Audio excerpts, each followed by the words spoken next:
Saya selalu bilang jangan pernah mengeluarkan dana sepeser pun untuk promosi atau iklan sebelum tampilan display Instagram kamu betul-betul meyakinkan.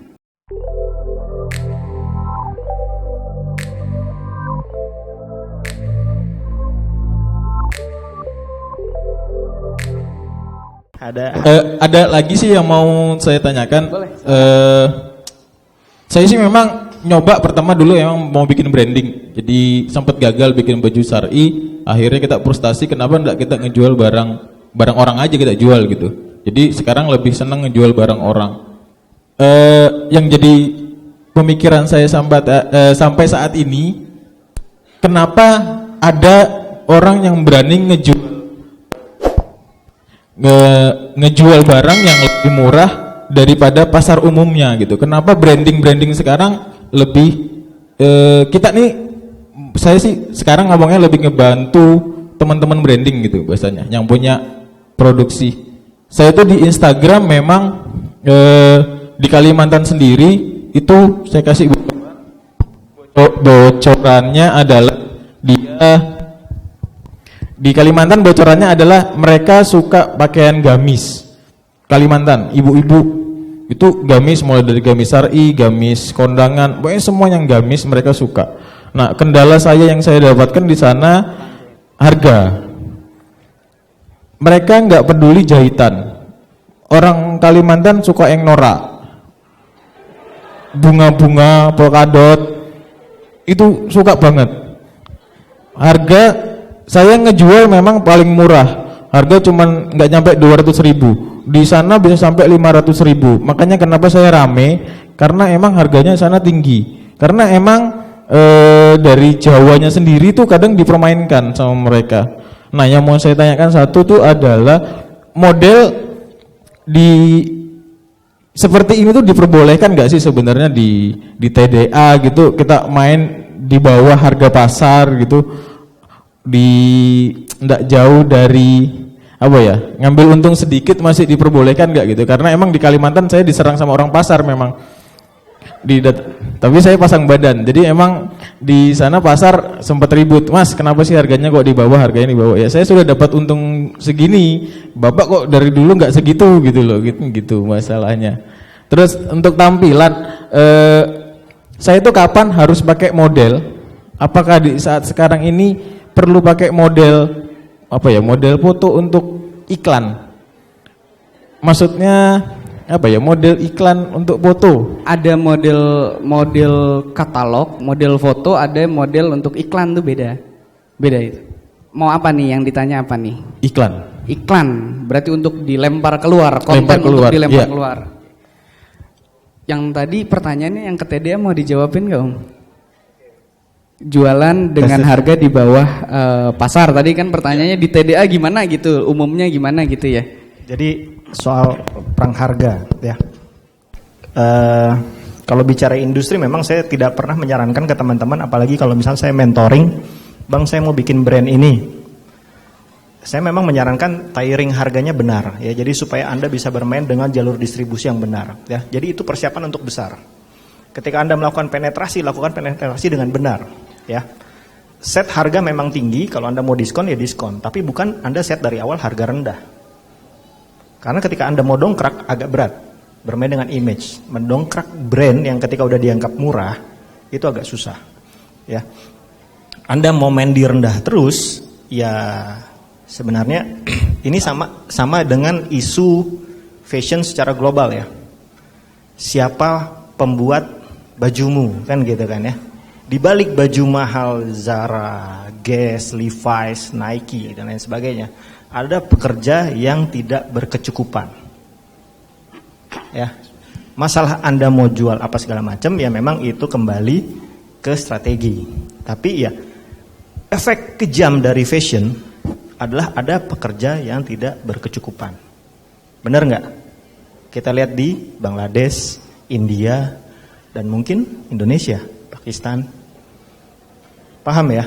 Nah, kalau memang target kita secara general menaikkan taraf hidup orang, ya pelan-pelan lah cara berbisnis kita dirubah. Ya, saya nggak bilang itu pekerjaan instan dan mudah, tapi kalau dilakukan kolektif, insya Allah bisa. Setuju? Kurang lebih gitu jawabannya. Saya coba tambahkan dengan contoh kasus ya.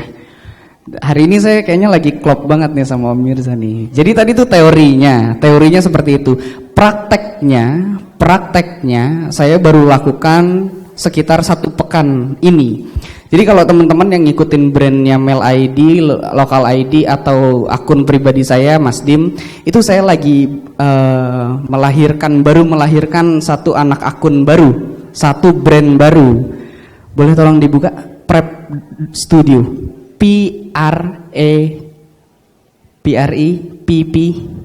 Prep Studio. Yang paling atas.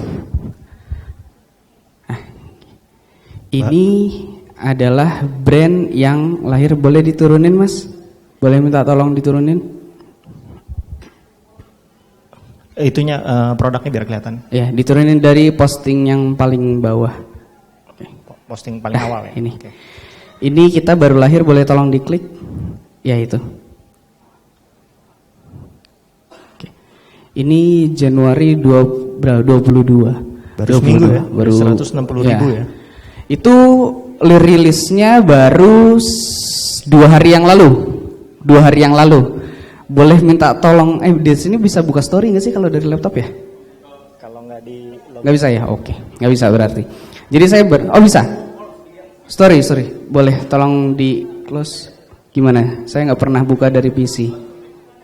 Itu ya, oke. Boleh di next. Lagi? Satu lagi. Nah, ini adalah pengiriman hari pertama untuk brand yang 2 hari lalu baru lahir. Oke, gitu. Jadi gini, mohon maaf bukan untuk ditepuk tangan. Jadi saya mau kasih contoh kasus tentang harga. Sampai hari ini saya belum jawab, officially belum saya jawab pertanyaan dari netizen yang mempertanyakan sebenarnya apa sih bedanya Mail ID dengan Prep Studio. Ini lagi jadi kasus nih, saya heboh diserang. Ngapain bikin brand baru sedangkan Mail ID aja kekurangan barang gitu. Pertanyaannya seperti itu gitu. Nah, ini berangkat dari kegelisahan saya, keresahan saya untuk saya scale up, saya naik kelas, saya masuk ke kelas yang lebih tinggi dengan kendaraan Mail ID. Jadi Mail ID itu jual kemeja tuh harganya 150.000 gitu kan. Saya pengen jual kemeja harganya 190.000 atau 200.000. Tapi saya nggak siap untuk meninggalkan pasar yang itu gitu kan. Saya nggak berpikir untuk bikin lebih murah lagi. Saya tidak berpikir sama sekali untuk bikin lebih murah lagi. Saya mau memperluas dengan cara saya ambil pasar yang di atasnya. Tapi Mail ID tidak cukup tidak cukup seksi untuk saya jadikan seperti itu gitu kan. Jadi kalau tadi keresahan dari Mas Ahmad adalah sah nggak sih kalau kita bersaing harga, jual harga di bawahnya? Kalau saya pribadi saya tidak suka hal itu. Justru saya untuk memperluas saya ambil pasar yang di atasnya. Karena dengan kendaraan brand yang baik menurut saya kita tidak perlu lagi bersaing harga. Prep Studio lahir dengan branding yang kita buat sedikit lebih eksklusif dengan harga yang akan nantinya di atas kelas yang biasanya saya mainkan. Di awal kita masih kasih validasi dengan produk-produk yang biasa sudah bisa dikatakan hampir pasti laku di Mail ID. Kita pindahkan ke sini untuk memperkenalkan saja brandnya, tapi brandingnya kita buat lebih eksklusif agar bisa meningkatkan harga jualnya. Seperti itu. Jadi kalau misalnya memang fokusnya adalah harga bawah, bersaing di harga bawah, murah-murahan gitu, saya kurang suka gitu. Justru saya akan coba masuk di harga di atasnya. Seperti itu. Ya lumayan klop lah ya. Seperti itu gitu. Jadi saya nggak bisa kasih saran Mas. Kalau untuk harga yang di bawah saya nggak bisa kasih saran gitu. Yang pas-pas aja kalau menurut saya sih. Seperti itu. Ada lagi nggak? Cukup, terpuaskan. Gantian kali kita coba bahas ganti. sedikit. Saya mau maju. Sebentar. Saya ini dulu. Itu tadi ada yang menarik dari akun yang tadi. Boleh ya? Akunnya Mas Ahmad lagi. Mas Ahmad. Jadi gini, coba ke paling atas kalau boleh. Jadi saya juga agak tertarik untuk bertanya nih ya, dengan keterbatasan tadi kan Mas Ahmad merasanya ya maksudnya saya seadanya segala macam, angka 41.000 followers itu bukan angka yang sedikit gitu, tuh dapatnya dari mana gitu? Jadi ini per 2014. Jadi saya memang Instagram ini sebenarnya khusus untuk wanita. Tujuan utama saya kenapa di privat, supaya saya bisa menyortir mana laki-laki dan mana perempuan. Laki-laki saya hapus, perempuan saya confirm. Jadi ini murni saya pernah lakukan, jadikan publik kan kelihatan berapa persen wanita. Wanita 99,1%, 0, itu laki-laki kayaknya. Iya, jadi-jadian. Iya, ya jadi memang ini murni kita promonya pakai di sana yang untuk daerah Kalimantan ini paling terkenal itu info macam kayak info Sampit, info public account daripada influencer, karena influencer di sana tuh lebih agak kasar, agak vulgar. Memang wanita seksi yang disukai cowok-cowok. Jadi memang yang banyak followernya ya wanita yang seksi, tapi followernya cowok. Jadi kita nggak pakai yang gitu. Jadi memang lebih ke public accountnya daripada personal account yang followernya banyak begitu. Jadi kesimpulannya Mas Ahmad, kalau ada follower brand-brand hijab itu cowok, itu cuma karena naksir modelnya aja gitu ya? Jadi memang promosinya memang dilakukan gitu, sudah melakukan promosi ke public account, tidak dengan cara-cara yang apa namanya jelimet gitu ya, tinggal lempar aja ke public account, sudah cukup menghasilkan 41,9 ribu followers dan 1 per bulan satu toko, satu ya, itu loh maksudnya ya. Berarti kan menarik gitu loh ya. Sebenarnya sih menurut saya ya mungkin nggak ada yang salah ya, Mas Ahmad udah menemukan tractionnya dengan baik. Cuman mungkin ada perasaan kurang puas ya, perasaan kurang puas itu sangat wajar, dan berarti dia juga pengen belajar lebih lanjut ya. Dia nggak happy, dia nggak ngerasa jumawa dengan pencapaiannya dia. Ini patut ditiru sih ya. Barangnya RTL sama Mas Tommy. Oh siap, kebagian juga ya. Oh berarti ada yang bisa kolaborasi, kirimnya sekali shipping 2.000 3.000 aja langsung tantangin.